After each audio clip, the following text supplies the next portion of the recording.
Spookyou's frightening nights of Halloween.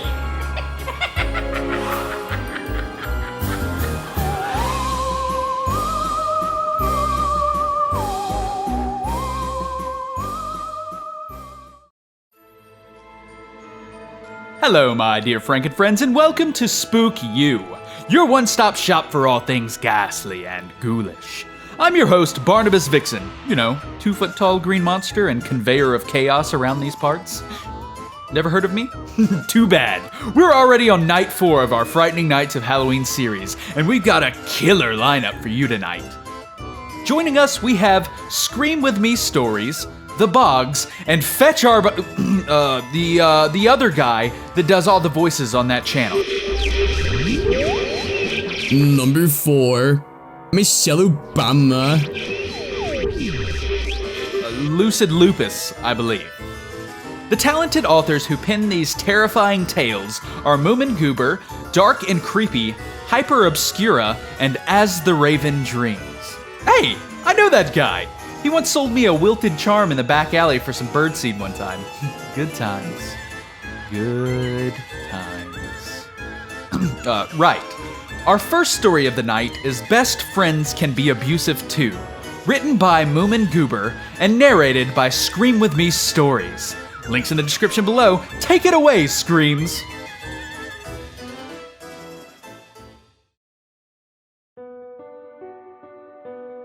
I'm posting here because I think I'm finally ready to tell my story. I moved to Sand Beach in Cheshire, England around 3 to 4 years ago with my ex. Him and I had broken up by this point, and we were just friends in the house that we rented, and everything was great. We weren't hostile towards each other, and we found out we were better friends than in a relationship. I started out going to the bars and local shops to meet friends and see if anyone was as lonely as me by this point. I had moved from Chelsea, London to be with my ex, and I didn't know anyone there. This is when I met Craig. Him and I became best friends quickly. He was a little odd and had family in the area and his own flat.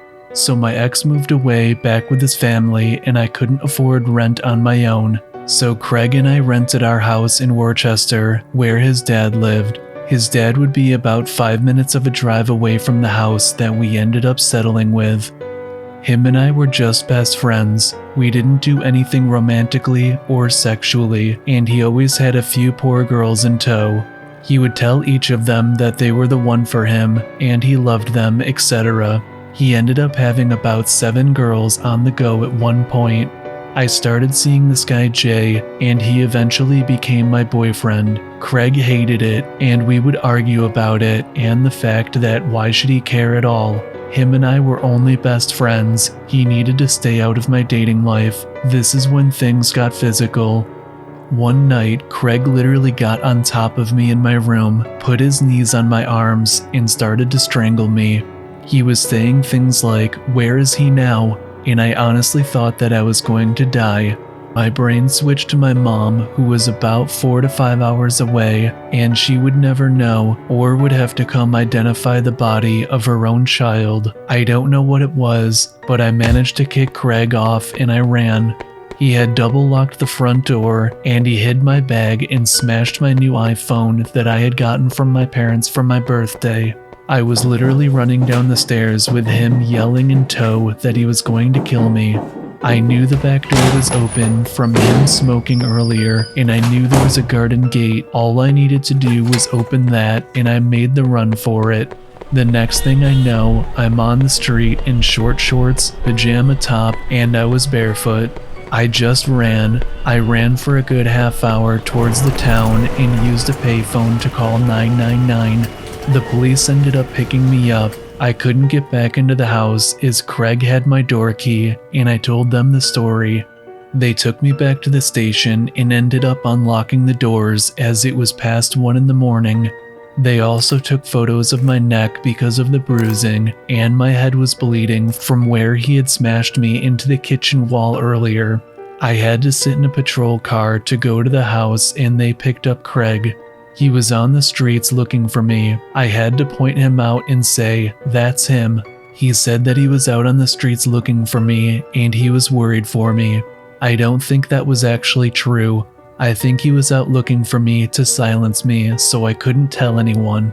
They arrested him and I got told he would stay in the cell overnight and a policeman would let me into the house and they used Craig's key. While I was in the house alone, I gathered my things. I had left my laptop, some clothes, some shoes, and makeup. I thought that I could easily replace them and I just wanted to get away because I was so worried he would come back any second through the front door. I had no purse, no money, no phone, and my parents lived 5 hours away. Thankfully, I don't know why, but I had the sense to hide my car keys in my bra earlier that evening. I got into my car and drove to Morrison's patrol station. I was bleeding from my head, no shoes on, and I was bruised. I broke down there and used the phone to call my mom. At first she was annoyed that I had woken her up, but then I explained what happened. She ended up putting 200 euros in the petrol cashier's account to fill up my car, get some food, and a hot drink to calm down. I then drove to my parents'. Later I got told through friends of a friend that Craig was released in the morning and it was his word against mine, and he also smashed my laptop when he found out I wasn't home anymore. Whatever. I got my stuff replaced and I'm now with an amazing guy who treats me like a queen. Sometimes I get flashbacks of the night where I truly believe I could have died. As for Craig, I blocked him. I deleted everything to do with his family and him. I also changed my number and even broken off friendships with friends that I knew that knew him. Please let's never meet again, because this time I'll be ready for you. Now let's take a moment to hear from our first narrator of the night, Scream With Me Stories. Hey everyone, Scream With Me Stories here. I would like to say thank you to Spookyou for putting together this awesome Halloween collaboration, and thank you for checking out this video. Make sure to give this video a thumbs up and subscribe to Spookyou if you haven't already. And if you like what you heard from me, make sure you head over to my channel on YouTube at Scream With Me Stories, where I focus on true scary stories. Once again, thank you and happy Halloween.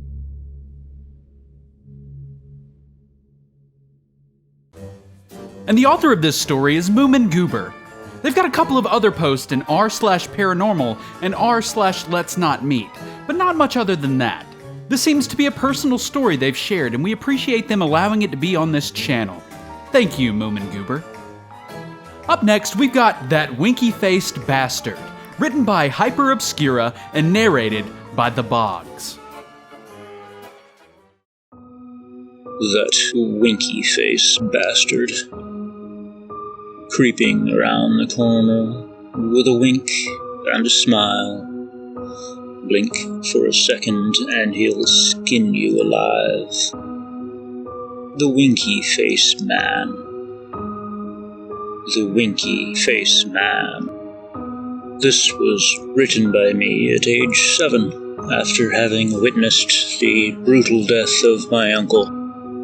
He was walking me to school when a drunk driver swerved into him, sending him flying face first into the concrete.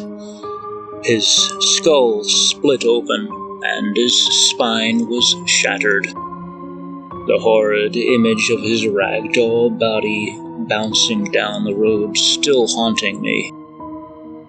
I saw the winky-faced man seconds after it happened.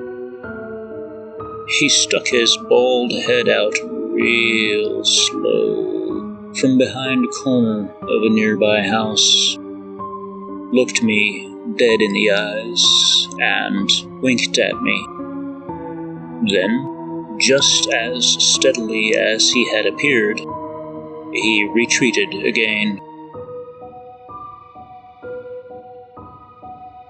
2 years and a bunch of therapy sessions later, I saw the winky-faced man again. This time I'd learn my rhyme had flaws. He didn't need a corner to creep around. I was sound asleep when it happened. Freak accident, they said. But there was no wind, no rot. So how did the tree fall? And what were the odds it would crash down perfectly on the head of my brother? I saw the winky face man then. He crept out from underneath my brother's bed and looked me in the eyes. A smile and a wink.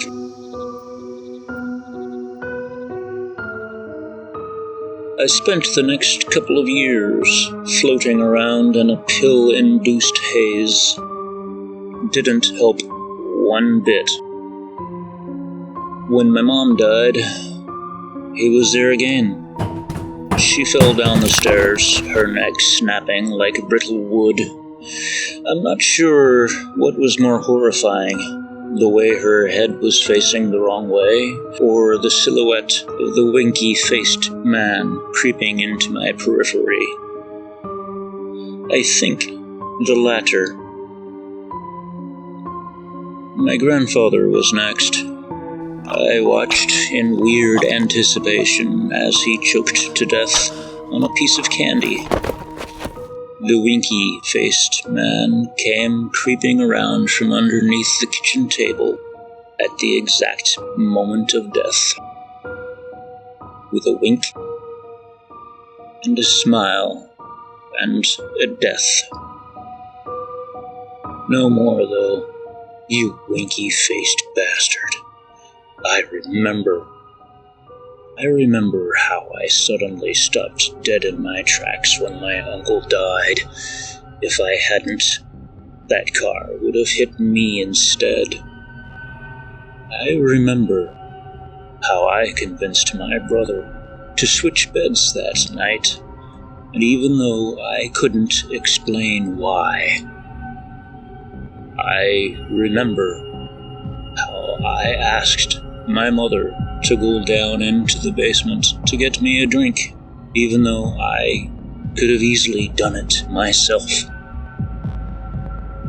I remember how I told my grandfather that I didn't like candy, even though I did. What are you? Torturer? Madness? A guardian angel? It matters not. I see you now, moments before the drop, noose tight around my neck. You're not smiling anymore. Why not? Where did that wink go? There's no one here to take my place, is there? You will die with me, won't you?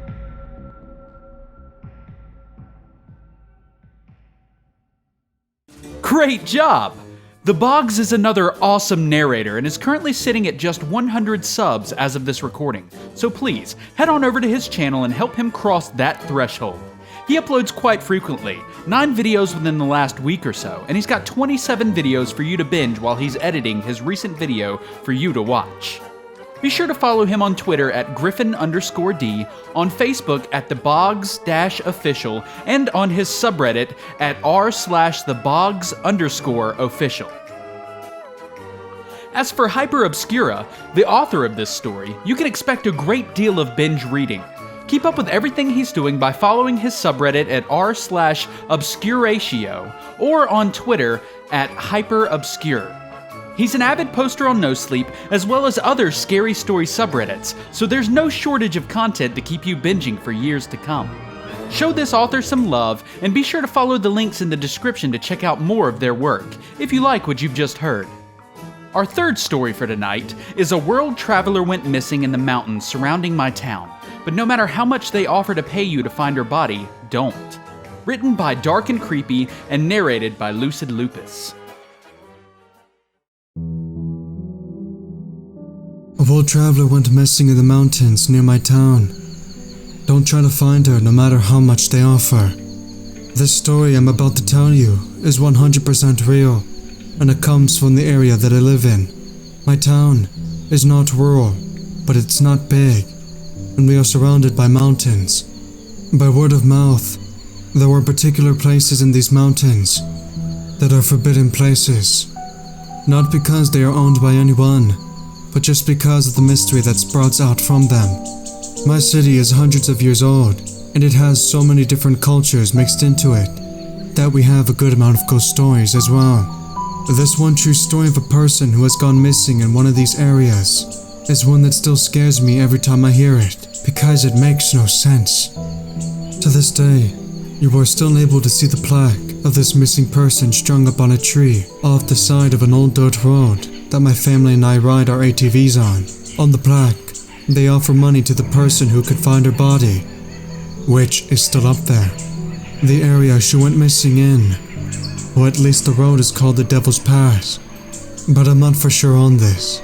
I've heard other people refer to it like this, but it may not be its official name, so let me tell you why her disappearance is so strange.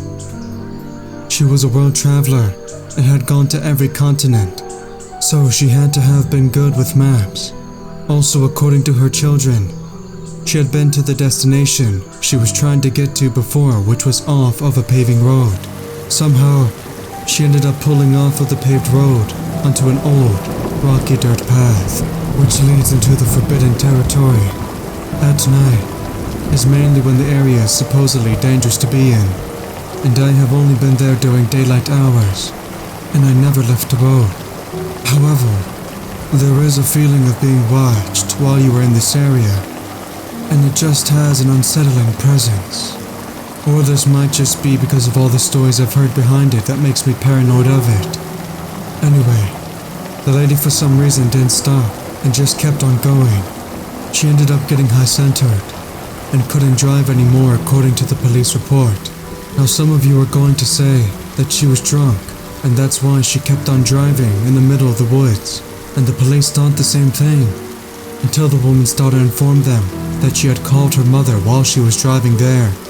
Before she lost the phone signal, her daughter had told them that when they had talked, she sounded perfectly fine, and that she wasn't slurring her words at all. So to continue with the story, the woman gets out of her car and checks to see if there was any way to get unstuck. It was a rainy summer night, and when the cops arrived at the crime scene, they could see her footprints. They never left the perimeter of the car also, but for some scary reason, she was nowhere to be seen. They brought out forest rangers, volunteers, and even dogs to find her. The dogs never tracked her scent any farther than 10 feet from the car. It was as if she vanished off the face of the earth. Her body is still up there, and it's been around 25 years since it happened. And yet, there's still no sign of her. The award of finding her body still stands though, which is more than $1,000, but I would never try it. That area is not meant to be gone into, let alone searched.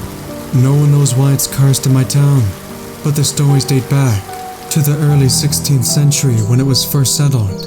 I'm scared actually of sharing this story. If you talk about the area a lot, bad things seem to happen to you. I'm not superstitious about much, unless it involves this place. I was going to go camping close to that area with a bunch of friends from high school, but when I told my mom, she without hesitation said no. It was a no that didn't matter under any other circumstances because it would not change. I'll finish by saying that there are things in this world that shouldn't be explored, and this happens to be one of them.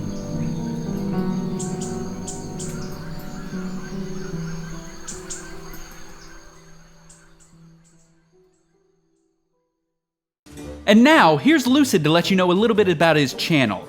Forewarning, I totally forgot to tell him that this promo was gonna go after the story, so ignore that part at the end about diving into this story.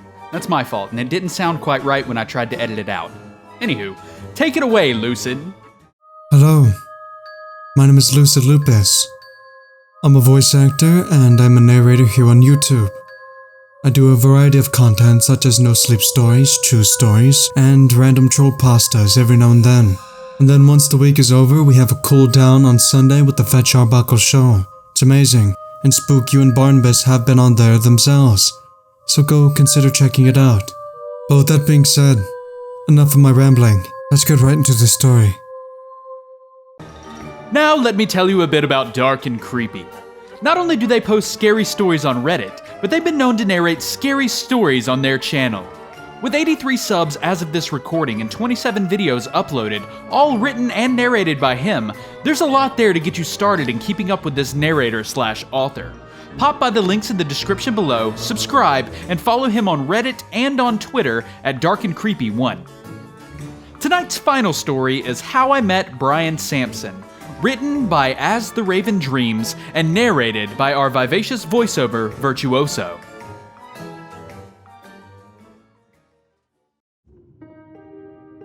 Sampson was known for stealing other people's wives. Emphasis on was. You see, Bryan Sampson was my neighbor, and he had a reputation around town. He'd been caught in bed with more married women than you could even think to count. Odds are he'd received just as many beatings because of it. The thing about Bryan Sampson is that he was kind of a jackass. I mean, there's the obvious, he was destroying marriages, but he was also the kind of guy to park on the road in front of driveways after driving home drunk at 2 a.m, play his music too loudly, rev his piece of crap car's motor randomly just to be a nuisance. Honestly, he was 100 times worse than words can paint. He was truly the scum of the earth. Now, one could say that the women Bryan slept with were just as at fault as he was, but Bryan was something special. He was truly irresistible to those that he wanted, and damn near invincible to those that beat the hell out of him on the regular. That all said, let's move on to how he and I met. One day, last October, I came home from work early and found my wife in bed with Bryan. This absolutely killed me inside. I mean, she was my world and she had betrayed me. We talked about it, and she told me about how he had gotten to her head and manipulated her into doing what she did. Honestly, I believed her. She was very convincing. I took the time to get to know Bryan. I mean, really get to know him. Looked into who he was and put together a pretty good profile for him, and studied his mannerisms. He and I even went in together on a business venture. We decided he would purchase a refrigeration warehouse and start a cold storage business. Well, that's what I let him believe. I let him talk to the bankers and sellers and watched as his charisma worked on them to lower the price and close the deal. Then came the day that we went and looked around the place alone. The day I hatched my plan. We were looking at a walk-in freezer together, and I shut the door behind us. After a few moments, I pulled a small handgun on Bryan and shot him in his leg. He fell to the ground and screamed in pain, and I just laughed and walked back towards the door. He screamed and asked what was I doing, and I told him I was leaving. "You can't leave me here! I'll freeze to death!" he shouted. "Oh, don't be an idiot, Bryan," I retorted as I walked out and stared at him. "Vampires can't freeze to death." I smiled as I shut and locked the door. 2 feet of steel in the middle of nowhere, locking that jackass away for the rest of eternity. Now for a bit about Raven. It's a funny story, actually. When I reached out to the author to narrate this, I didn't realize I had reached out to Raven. If you're not familiar, Raven has his own YouTube channel where he narrates scary stories. Sitting at almost 1,300 subs as of this recording, and a lot of videos. I mean, seriously, there's a ton. I wasn't about to sit and count them all, but you'll have plenty to keep you busy through this Halloween season and the next. He also has his own website where he posts his stories for you to read. You can find it linked in the description below, along with everything you need to keep up with his work. Thanks, Raven, for letting me narrate your story.